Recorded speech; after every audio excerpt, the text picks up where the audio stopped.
सांगरसाल दामचिन हाय तामा जरब कर्ब बखासनि सिबिएम बदलनि सिलासुरि अंचल कमिटिनि आदं थैथांजाक मानिक बरिनो मुइतुखनाते कासे पाना संजाका सिलासुरिनि माल्टीपार्पस हल नगर पांदाव थांगे मानसे कसाम एमएलए प्रियमणि देबबर्मा सीपीएमनि हास्ते तांफां जितेन्द्र चौधरी कसाम मंत्री रतन भूमि खबै सीपीएमनि कुबुनि आदं মানিক বণিক আবার সশরীরে বা জীবন্ত হইয়া ফিরে আসবে এই ধরনের কিন্তু তার চেয়ে বেশি তার থেকে অতিরিক্ত আরো বহুভাবে মানিক বণিক প্রতিদিন প্রতি মুহূর্ত প্রতি মিনিট প্রতি সেকেন্ড আমাদের সাথে তার চলাফেরা তার সাথে আমাদের সম্পর্ক এই যে গত 42 বছরে বা সবকটা নির্বাচনে শুধু বিধানসভা Lok Sabha panchayat ADC village committee সমস্ত নির্বাচনী সংগ্রাম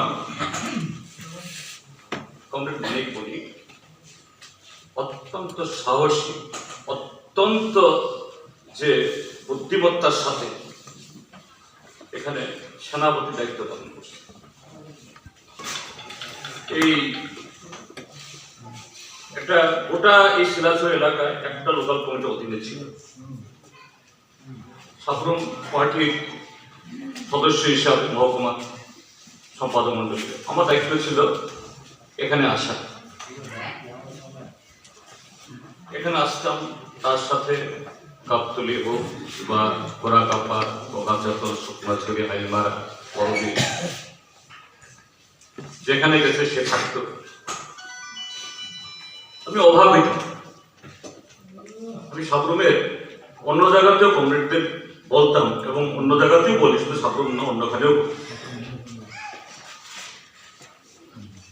যে পার্টিতে দুই রকম নেতা একরকম নেতা হইল পার্টি সম্মেলনে নির্বাচিত হইয়া রাজ্য কমিটির সদস্য রাজ্য সম্পাদক মন্ডলীর সদস্য বা রাজ্য কমিটির সম্পাদক যেমন আমি এখন সম্পাদক দিচ্ছি এরকম একটা নেতা হয় অনেকেই হ্যাঁ তার সাথে অনেকের অনেক ভালো গুণও থাকে কিন্তু পার্টিতে এরকম ভাবে কোন সম্মেলনে সেই কমিটির সদস্য নির্বাচিত না হইব আনুষ্ঠানিক নেতা নির্বাচন না হইব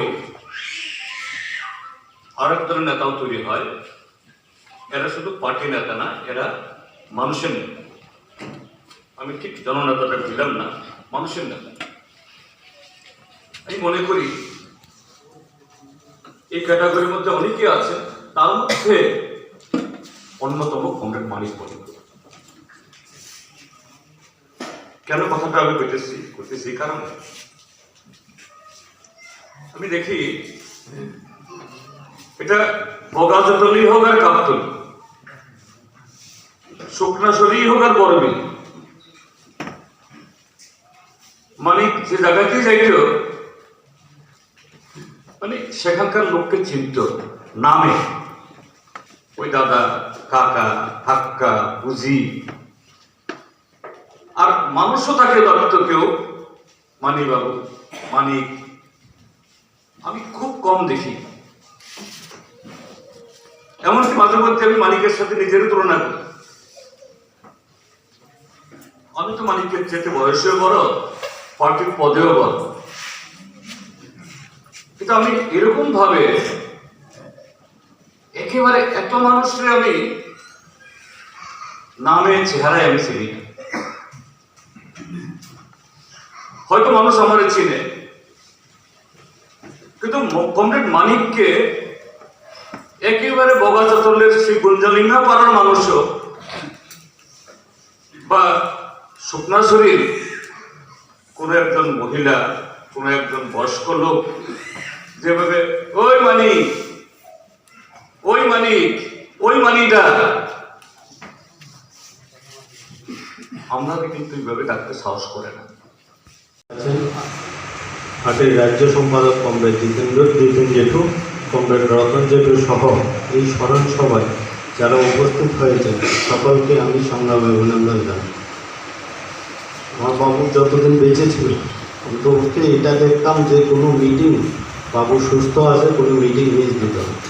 যদি মিটিং অসুস্থও থাকতো বলতো যে গাড়ি ঠিক করে দে, আমাকে একটা গাড়ি ঠিক করে দে, আমি মিটিংয়ে যেতে হবে। যেদিন মারা যাবেন ওই দিন পার্টির সম্পাদক মণ্ডলীর মিটিং ছিল ফেসবুকে।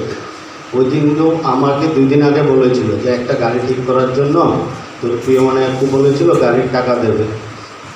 তো আমি বলেছিলাম যে মাকে বলো, মা কী করে দেখো। তো মাকে বলেছিল, মা বলছিল যে এই সপ্তাহে ছিল না, পরের সপ্তাহে ছিল।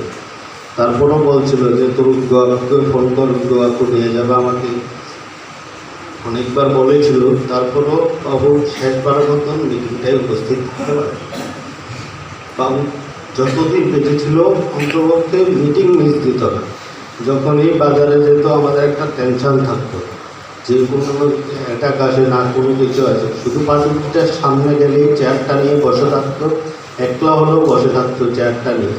বিকাল 4টার সময় গেলে 6টা বেজে যেত, বাড়িতে আসতো, ওই পার্টির সামনেই বসে থাকতো। আমি অনেক সময় বলতাম বাবু তুমি একলা একলা বসে থাকবে না। তখন বলতো যে আমি যদি বসে থাকি আমার সঙ্গে 2টা লোক হলেও আসবে কথা বলার জন্য। তখনই মানুষ দেখবে যে বাড়ির সামনে এখনও মানুষ বসে থাকে, কথা বলে। অনেকবার অনেক রকমভাবে আক্রমণ করার চেষ্টা করেছিল, কোনদিন হয়তো তাদের ওইটা করে উঠতে পারেনি, কিন্তু বাবু মোকাবিলা করার জন্য প্রস্তুত ছিল। শেষ দিকে একটু দুর্বল হয়ে গিয়েছিল রোগ ধরা পড়ার পর। তারপরে চেষ্টা করেছিল পার্টিটাকে যতটুকু সম্ভব এগিয়ে নেওয়ার জন্য। আমি আশা রাখবো আমার বাবুর এই অপূর্ণ কাজ আপনারা পূর্ণ করবেন, বাবুর এই স্বপ্নটাকে বাস্তবায়িত করবেন। ইনশাআল্লাহ। ধন্যবাদ।